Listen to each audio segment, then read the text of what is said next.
Bonjour à toutes et à tous, bienvenue sur Grand Lille TV pour cette nouvelle édition du journal préparé par l'ensemble de la rédaction en ce vendredi 12 octobre. On démarre comme toujours par vos prévisions météo.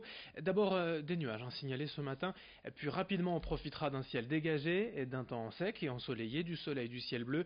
Une nouvelle belle journée très agréable avec des températures bien supérieures au normal de saison, jusqu'à 24 degrés de prévu à Lille cet après-midi.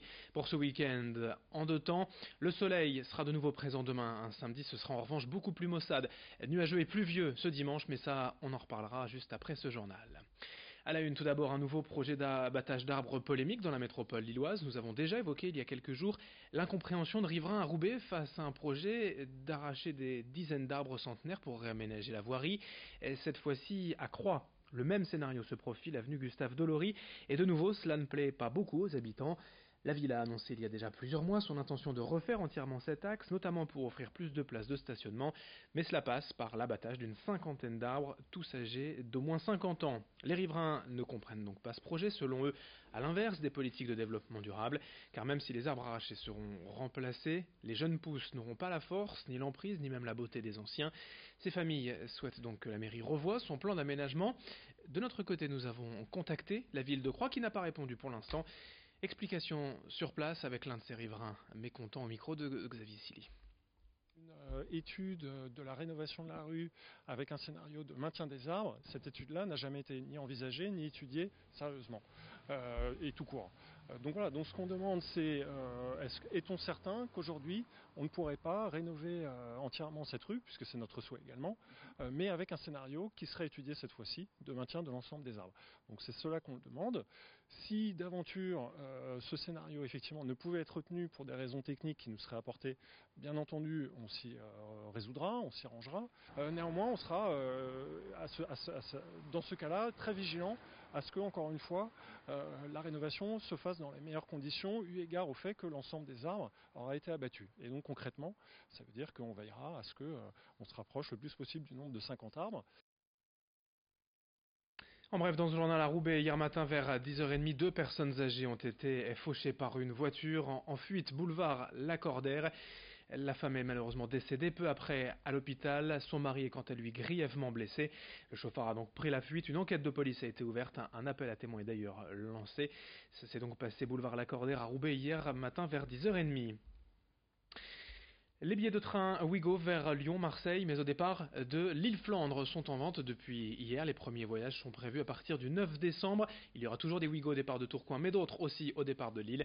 Les arrêts prévus sont aux gares TGV de Picardie, Chessy, Marne-la-Vallée, Roissy, Lyon, Aix, Avignon et enfin Marseille.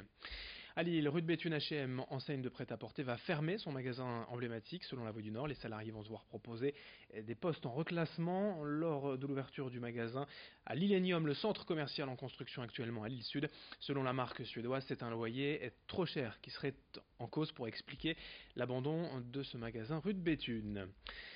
Et dans ce journal également, on va parler d'autisme avec une nouvelle forme de traitement. La méthode s'appelle 3I, jeu intensif, individuel et interactif, développé aux États-Unis. Elle arrive en France et le petit Galahad, 3 ans, habitant d'Elem, va bientôt en profiter. C'est une méthode en fait basée sur le mimétisme, sur l'imitation. Il faut donc pour cela constamment être auprès de l'enfant et jouer avec lui. Explication avec ce reportage signé Margot Sailly. On joue à deux. On prend chacun les deux.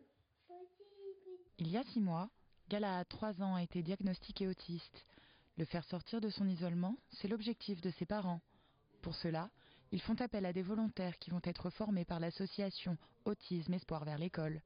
Nous lançons une méthode de soins aujourd'hui pour lui qui se déroule par le jeu, par l'imitation, toute la journée, au rythme de l'enfant. Et pour jouer, pour être au contact de l'enfant, pour venir dans son monde comme ça constamment, c'est très difficile à faire soi-même parce qu'il faut être au contact, ça demande une énergie incroyable. Et c'est pour ça qu'on a besoin aujourd'hui de bénévoles qui viennent, qui seront évidemment formés, qui se relaieront pour jouer les uns après les autres avec Galahad toute la journée, toute la semaine, jusqu'à ce que lui sorte de sa bulle complètement et sorte de l'autisme. C'est l'espoir, l'objectif final. Un investissement qui demande de l'énergie et de l'implication pour suivre la méthode des 3I, des jeux intensifs, individuels et interactifs. On vient reprendre le développement de l'enfant reprendre les étapes qu'il a manquées et de cette façon-là le sécuriser, qu'il retrouve ses repères, qu'il retrouve des perceptions sensorielles normales. Et sur base de ça, le développement se fera de lui-même, les comportements viendront d'eux-mêmes.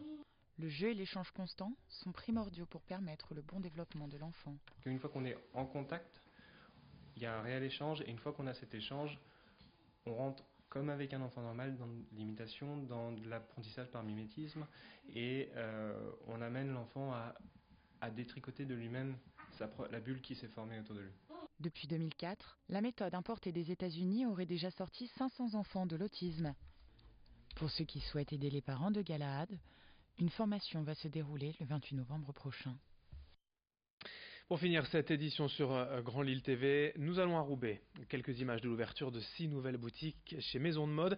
L'incubateur des créateurs continue d'accompagner et d'aider des jeunes à se lancer dans l'univers de la mode, en organisant des salons, des défilés, en donnant des conseils techniques et juridiques et en proposant à l'arrivée une boutique. Pour ces créateurs, c'est une vraie chance pour percer dans un milieu concurrentiel. Lucille Berthe-Constant est allée découvrir deux de ces nouvelles marques. Chlore, créateur de swimwear, et KNGB, designer de lumière. Deux marques régionales et innovantes ont fait les présentations. La marque a été lancée début juillet. On vise les nageurs réguliers. On vient de signer avec Le Bon Marché. On sera chez eux à partir d'octobre. Donc on est en train d'implanter au fur et à mesure la marque. C'est l'objectif de cette année dans les grands magasins, les magasins de lingerie, les magasins de sport, mode. On est assez fiers puisque ça s'est fait très très vite. C'est-à-dire qu'on a créé la boîte début juillet, on a fait un premier salon dans les 15 jours qui suivaient et on a signé avec Le Bon Marché 3 semaines après.